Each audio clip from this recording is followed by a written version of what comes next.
I'm sitting here at my kitchen table looking at an old photograph. It's Clayton when he was 7, holding up a math test with a big red A+ at the top. Holding up a math test with a big red A+ at the top. He's grinning so wide you can see the gap where his front tooth just fell out. I've told my son he was wrong thousands of times in his life, maybe more. But I've never once told him I love him. And now he's 45 years old, living in California with his own family. And there's an ocean-wide distance between us. I thought I was being a good father. That's what kills me. I truly thought I was doing the right thing. My father was a coal miner in Pennsylvania, tough as nails. He never hugged me, never said he was proud, never said he loved me. When I brought home straight A's, he barely looked up from his newspaper. "Don't get cocky," he'd say. That was it. I grew up thinking that's what fathers do. You provide. You discipline. You keep your children humble so life doesn't crush them later. Words like "I love you," those were for mothers. Real men showed love by working hard and keeping a roof over their families' heads. So that's what I did with Clayton. I worked 60 hours a week at the factory, put food on the table, made sure he had everything he needed. But I never learned how to just be tender with him. The first time I truly failed him, he was only 7 years old, the same age as the photo I'm holding. He came running through the door after school, his backpack bouncing on his shoulders. "Dad, Dad, look at this!" He was so excited he could barely stand still. He showed me that math test, 100%. The teacher had drawn a smiley face and written, "Excellent work, Clayton." I felt warmth spreading through my chest. I was proud of him. So proud. I wanted to pick him up and spin him around and tell him he was amazing. But then the voice in my head, really my father's voice, said, "Don't make him arrogant. One good grade means nothing. Keep him working hard." So I just nodded. "That's what you're supposed to do," I said. "Don't slack off now." His smile faded, just like that. Like I'd just blown out a candle. He walked away with his shoulders slumped, and something in my chest ached. Even then, I knew I'd done something wrong. But I didn't know how to fix it. I didn't know how to be different from my own father. That became our pattern. Every achievement, every milestone, I'd find ways to push him harder instead of celebrating with him. Made the basketball team. Practice more. Got into a good college. Don't waste this opportunity. I kept moving the finish line, thinking I was preparing him for the real world. But what I was really doing was teaching him that nothing he did would ever be good enough for me. The worst night was when he was 14. I heard him crying in his room around 11 at night. I stood outside his door for 10 minutes, my hand on the door, frozen. I learned later that he'd been cut from the JV basketball team. He'd been practicing every day after school for months. I wanted to go in there. I wanted to sit on his bed and put my hand on his shoulder and tell him that disappointment is normal, that failure doesn't mean he's not good enough, that sometimes life knocks you down, and that's just how it is. But I couldn't make myself open that door. If I went in there, I'd have to be vulnerable. I'd have to show emotion. And men don't do that. At least, that's what I believed. So I went back to bed and told my wife Martha that he was fine. He just needed to learn to handle things on his own. But lying there in the dark, I felt like the biggest coward in the world. 2 years later, we were changing the oil in the old Buick together. We didn't talk much during these times, just passed tools back and forth. Then suddenly, Clayton asked, "Dad, do you love me?" My heart stopped. Of course I loved him. He was my son, my whole world. But I couldn't say it. Those words got stuck in my throat like they were too big to come out.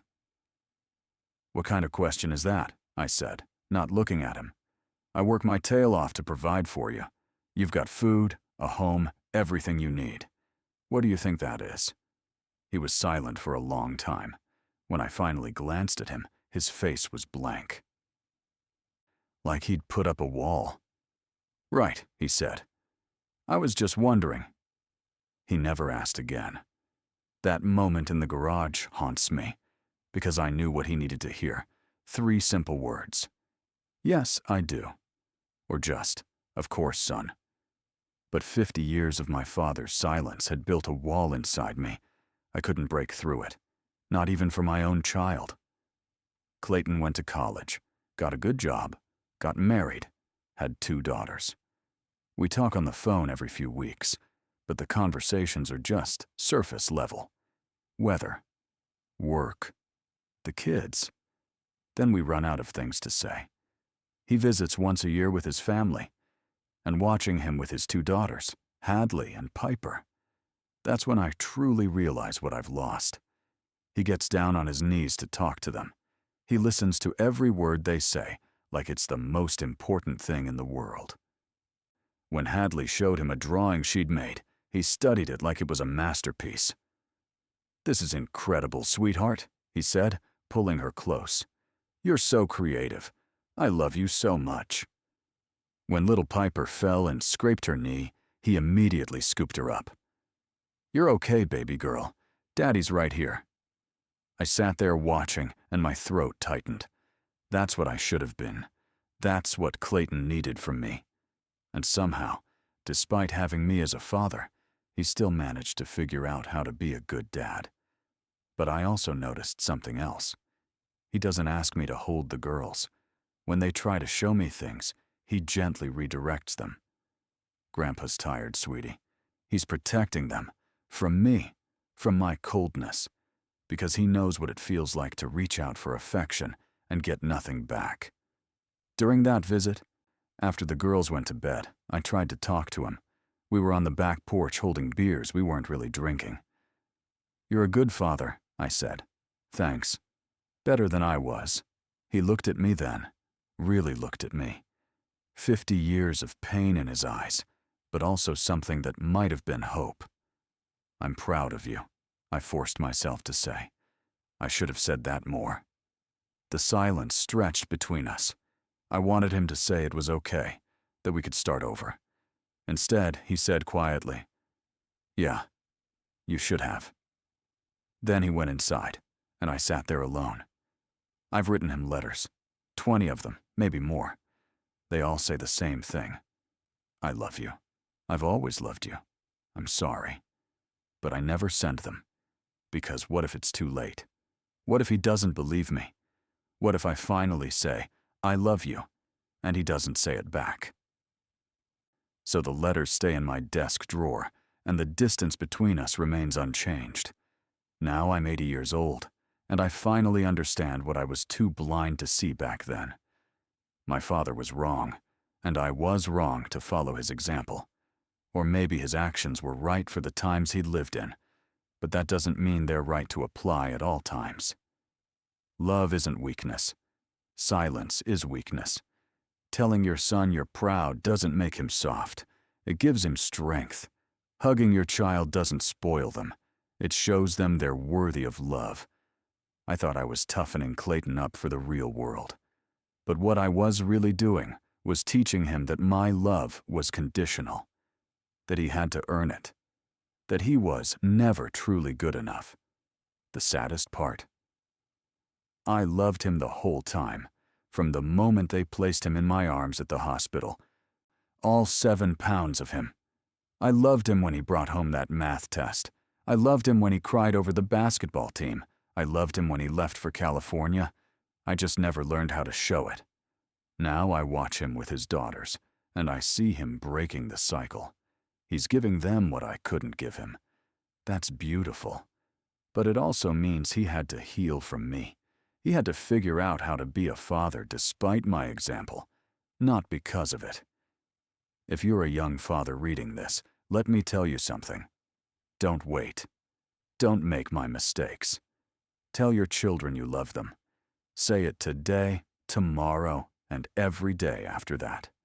Say it so much they roll their eyes at you, because those words matter more than you know. Hug them even when they're teenagers and act like they don't want it. Hug them anyway. Praise them. Not just for achievements, but for effort, for kindness, for being themselves. Let them see you cry. Let them know you're human. Let them know that being strong includes being tender. Don't be like me. Don't wait until you're 80 years old, sitting alone with your regrets and a drawer full of letters you're too scared to send. I'm still holding this old photograph. Clayton at 7, grinning with that gap-toothed smile, so proud of his A+. If I could go back to that moment, I'd put down whatever I was doing. I'd get down on my knees so I was at eye level with him. I'd look at that test like it was made of gold. The truth is, Clayton, if you ever see this, I loved you then. I love you now. I'll love you until my last breath. I'm sitting here at my kitchen table, looking at an old photograph. It's Clayton when he was 7, holding up a math test with a big red A+ at the top.